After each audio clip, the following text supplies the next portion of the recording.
एक छोटे से गांव में रामू नाम का गरीब किसान रहता था। उसका जीवन बहुत सादा था। मिट्टी का घर, थोड़ी सी जमीन और एक गाय गौरी। रामू सुबह सूरज निकलने से पहले गौरी को प्यार से सहलाता, उसे चारा डालता और फिर खेत की ओर निकल जाता। गौरी उसके लिए गाय नहीं, जैसे परिवार का हिस्सा थी। वो उससे बातें करता था जैसे वो सब समझती हो। रामू दिन भर खेत में मेहनत करता, हाथ में दरांती और मन में उम्मीद।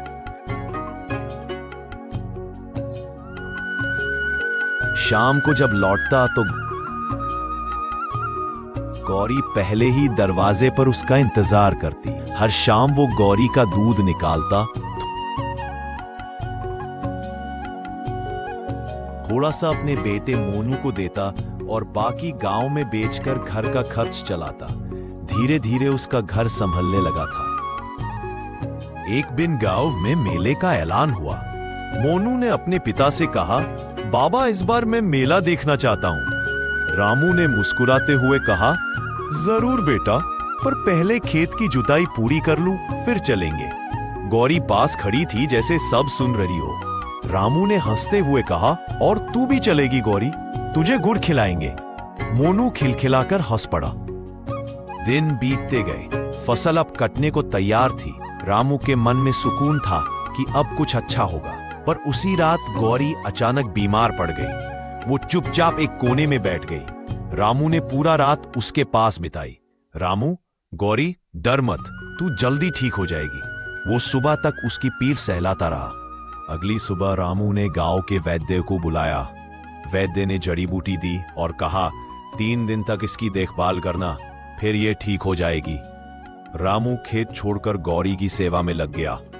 मोनू ने पूछा, बाबा फसल कौन काटेगा? रामू ने मुस्कुराकर कहा, फसल तो फिर बोलेंगे बेटा, लेकिन अगर गौरी ना रही तो घर सूना हो जाएगा। 3 दिन तक रामू ने गौरी को अपने हाथों से पानी पिलाया। धीरे धीरे वो ठीक होने लगी। कुछ हफ्तों बाद गौरी पूरी तरह ठीक हो गई। अब गांव में सब उसे रामू की भाग्यलक्ष्मी कहने लगे। रामू ने तय किया कि इस बार फसल का कुछ हिस्सा गौरी के नाम करेगा। उसने खेत के किनारे एक छोटी सी झोपड़ी बनवाई, जहां गौरी के लिए हमेशा ताजा चारा रहता था। गांव के बच्चे रोज वहां खेलने आते। गौरी सबको प्यार से सूंघती जैसे अपनी मां हो। एक शाम रामू खेत में बैठा था। गौरी पास चल रही थी। मोनू उसकी गोद में सिर रखकर सो गया था। शाम की हवा चल रही थी। मिट्टी की खुशबू पूरे वातावरण में फैली थी। रामू ने आसमान की तरफ देखा और बोला, हे भगवान, अब मुझे कुछ और नहीं चाहिए, बस ये सुकून बना रहे। गौरी ने अपनी पूंछ हिलाई जैसे हां में जवाब दिया। वक्त बीत गया। मोनू बड़ा हुआ, पढ़ लिख गया और उसी खेत को संभालने लगा जहां उसके पिता मेहनत किया करते थे।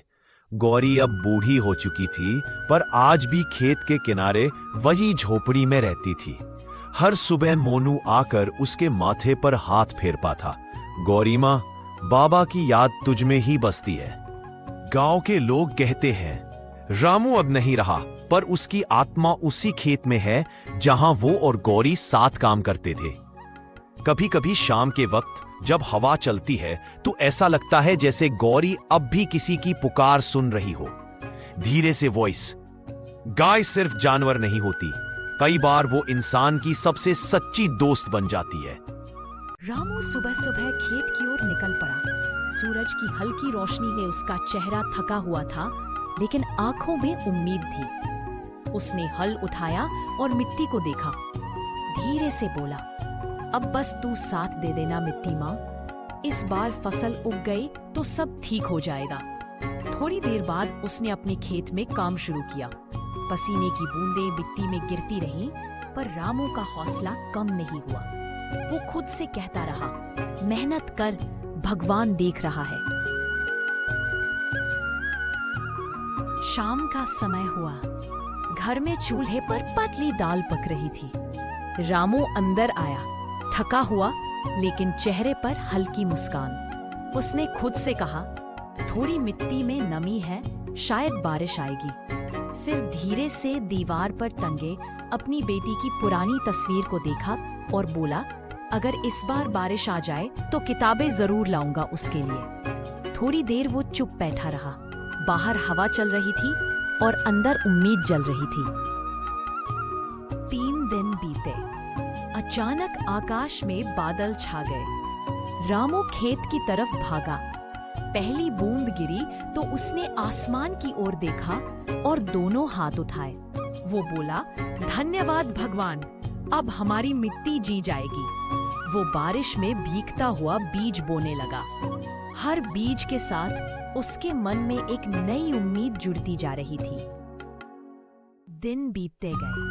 फसल उगने लगी, लेकिन बीच में फिर सूखा पड़ गया। सूरज तेज था, मिट्टी फट रही थी। रामू ने मिट्टी उठाई और आंखों में आंसू आ गए। वो बोला, लगता है किस्मत भी अब थक गई है। फिर खुद से कहा, किस्मत नहीं थकती रामू, बस इंसान को थोड़ा और सब्र करना पड़ता है। उसने सिर झुकाया और फिर हल उठा लिया। सब्र ही मेरी दौलत है, वो बुदबुदाया। कई हफ्ते बीत गए। रामू रोज खेत जाता, मिट्टी को सींचता और आसमान की ओर देखता। एक सुबह जब वो खेत पहुंचा तो उसके कदम वहीं रुक गए। जहां सूखी मिट्टी थी, वहां अब हरी फसल झूम रही थी। उसकी आंखों से आंसू बह निकले। वो जोर से बोला, हे भगवान, मेरी मेहनत सुन ली तूने। वो मिट्टी में बैठ गया, दोनों हाथ जोड़कर बोला, अब बेटी की किताबें भी आएंगी और अम्मा की दवा भी। कुछ महीनों बाद रामू ने फसल बेच दी। वो बेटी को लेकर स्कूल गया। बेटी मुस्कुराते हुए बोली, पापा, अब मैं भी मेहनत करूंगी ताकि आपको कभी थकना न पड़े। रामू ने उसका सिर सहलाया और कहा, बस इतना याद रखना बिटिया, मेहनत और सच्चाई ही सबसे बड़ी ताकत होती है। शाम का समय, सूरज ढल रहा है। रामू खेत में खड़ा है। चारों ओर हरी फसल लहरा रही है। वो आसमान की ओर देखता है और कहता है, गरीब वो नहीं होता जिसके पास पैसा नहीं, गरीब वो होता है जो मेहनत छोड़ देता है। धीरे धीरे हवा चलती है। रामू मुस्कुराता है और धीरे से आवाज आती है, मेहनत करने वालों की हार नहीं होती।